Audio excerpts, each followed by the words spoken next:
যে এখন শুধু 12 তারিখ না, পুরো মাস নবীর শোভাবের আলোচনা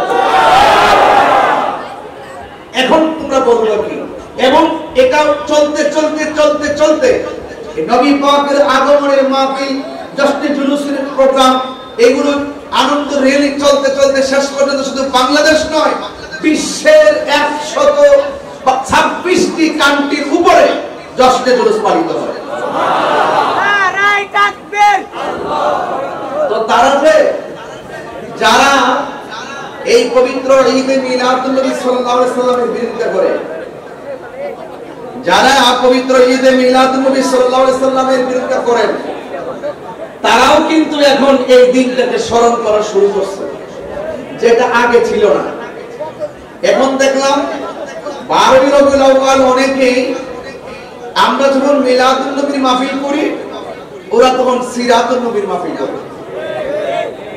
যে কোনো মাহফিল হোক সিরাতুন নবী মাহফিল, কিন্তু এই দিনটাকে তারা উদযাপন করে। আমরা তাতে খুশি, আমরা তাতে খুশি। হয়তো আমরা রোদ্রে পরে রাস্তায় রাজপথে থাকি, তারা হয়তো রাতের বেলা ছায়ার মধ্যে নবীকে স্মরণ করে। আমরা খুশি, যে কোনো ভাবে তারাও পালন করছে।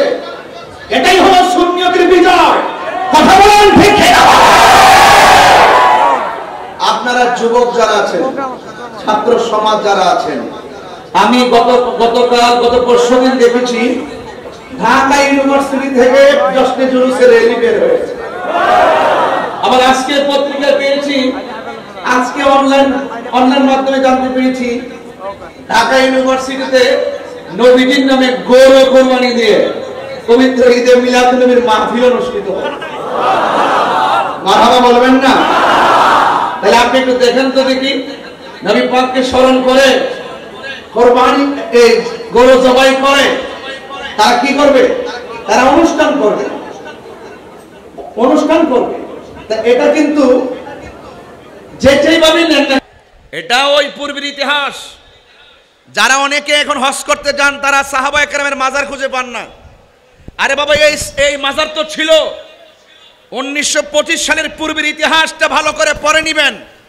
মাজারগুলো ছিল, এই মাজারগুলো তারা ভেঙেছে। এই তাদের উত্তরসূরিরাই এই বাংলার জমিনে আল্লাহর ওলির মাজারকে ভাঙতে চায়। কথা বলেন ঠিক কিনা? আমরা তীব্র নিন্দা জানাই। এখানে আমাদের ইন্টারিম গভর্নমেন্টের ধর্ম বিষয়ক উপদেষ্টা তিনি এসে খুব সুন্দর কথা বলে গেছেন যে তিনি তা দেখবেন। আমি মনে করি শুধু দেখলে চলবে না, কাজের বাস্তবায়ন লাগবে। প্রকাশ্যে যারা মাজার ভাঙতেছে সেক্ষেত্রে তদন্তের প্রয়োজন নাই, সরাসরি গ্রেফতার করতে হবে। এটা রাতের অন্ধকারে দুর্বৃত্তকারীদের আক্রমণ নয়, এটা প্রকাশ্য জেনে শুনে একটা গোষ্ঠী রাজনৈতিক চক্রান্ত বলি, ধর্মের চক্রান্ত বলি, ওলি আল্লাহদের বিরুদ্ধাচরণ বলি, তারা বিভিন্নভাবে সুন্নিদের বিরুদ্ধে উঠে পড়ে লেগেছে। এখানে আরেকটা বিষয় লক্ষণীয়, ওরা চাচ্ছে আমরা যেন তাদের সাথে দাঙ্গায় জড়িয়ে পড়ি। তখন এটাকে সূত্র ধরে আমাদের বিরুদ্ধে তারা মামলা মোকদ্দমার চিন্তা ভাবনা করবে। এই জন্য আমরা এত বোকা নয়। আল্লাহর ওলির মাজার তুমি যেগুলো ভেঙেছ, আরে এমন এক সময় আসবে, অতি শীঘ্রই আসতেছে, যে এই মাজারগুলো তোমরা ইটের মাজারগুলো ভাঙছো, এই আল্লাহর ওলির প্রেমিকরা তোমরা তো ইটের মাজার ভাঙছো, আরে কোটি কোটি আশিকদের অন্তরে ওলি আল্লাহর মহব্বতের প্রেমের মাজার বিদ্যমান। সেই মাজার ভাঙতে পারবা না। ওলি আল্লাহর মহব্বত যেহেতু আমাদের ভিতরে আছে, এই মাজার দেখবা মনে মুক্তা দিয়ে হয়ে গেছে। এটা কিভাবে হয়ে গেছে সেটা কল্পনা করতে পারবেন না। এই জন্য শুরুতে যেহেতু ওলি আল্লাহর দরবারে এসেছি, আমি ওয়াজ করতে আসি নাই, আমি আসছি দোয়া নেওয়ার জন্য, সোহবত একটু নেওয়ার জন্য, যদি দয়া হয়। আল্লাহ যেন কবুল করে, বলুন আমিন। ভাইয়ের আমার, নবী পাক সাল্লাল্লাহু আলাইহি সাল্লামকে জানের চাইতে ভালোবাসতে পারলেই মুমিন হওয়া যায়। আর নবী পাক সাল্লাল্লাহু আলাইহি সাল্লামকে যদি জানের চাইতে ভালো না বাসি, মুখে মুখে নবী নবী বলি, অন্তর যদি দ্বিচারিতা থাকে, তাহলে আপনি মুনাফিক। এই মুনাফিকদের ইহকালও বরবাদ, পরকালও বরবাদ। ঠিক কি না বলেন? তো আমি আপনাদেরকে বলবো একটু সতর্ক থাকবেন, একটু সাবধান থাকবেন। আহলুস সুন্নাত ওয়াল জামাত, আহলুস সুন্নাত ওয়াল জামাতের আশেকরা বানের জলে ভেসে আসা কচুরি পানা নয়, যে কেউ হুমকি দিল আমরা আমরা পালায়ে যাবো কিংবা মাঠ ছেড়ে দিব। আমরা নম্র ভদ্র ভাষায় চলি, আমরা সরলভাবে চলি। এই জন্য মনে করো না যে আমরা বিচ্ছিন্ন কেউ। এই দেশটা আমাদের সবার। এই জন্য আমরা যদি সত্যিকার অর্থে নবীকে মহব্বত করি, অতীতের যা কিছু আছে সব কিছু ডিলিট করে আমরা নবীর মহব্বতের পতাকা হাতে নিয়ে আমরা সামনে বাড়ব, প্রয়োজনে মরব, লড়ব, এরপর আমরা পিছপা হব না। কথা বলেন ঠিক কিনা?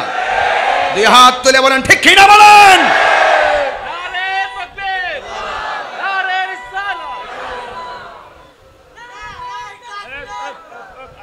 ভাইয়েরা আমার, খুব মনোযোগ দিয়ে আমার কথাগুলো শ্রবণ করার চেষ্টা করবেন। আমি যে খুব বেশি লম্বা করব বিষয়টা এরকম নয়। আমি একদম টু দ্য পয়েন্টে কিছু কথা বলে আমি বিদায় হয়ে যাব। এখন সম্প্রতি যেহেতু ঘটনা ঘটতেছে, আমি আপনাদেরকে জাস্ট স্মরণ করালাম যে আমাদের কিভাবে চলতে হবে। আমরা নবীজিকে ভালোবাসি, জীবনের চাইতে বেশি ভালোবাসি। এই পবিত্র ঈদে মিলাদুন্নবী সাল্লাল্লাহু আলাইহি ওয়াসাল্লামের মাহফিল শুধুমাত্র আমরা একদিন 12 দিন এটার মধ্যে সীমাবদ্ধ নয়। আমরা মৃত্যুর আগ পর্যন্ত নবীর আগমনে খুশি। কথা বলেন ঠিক কিনা? যারা নবীর দুশ্মন তারা দলিল খুঁজে।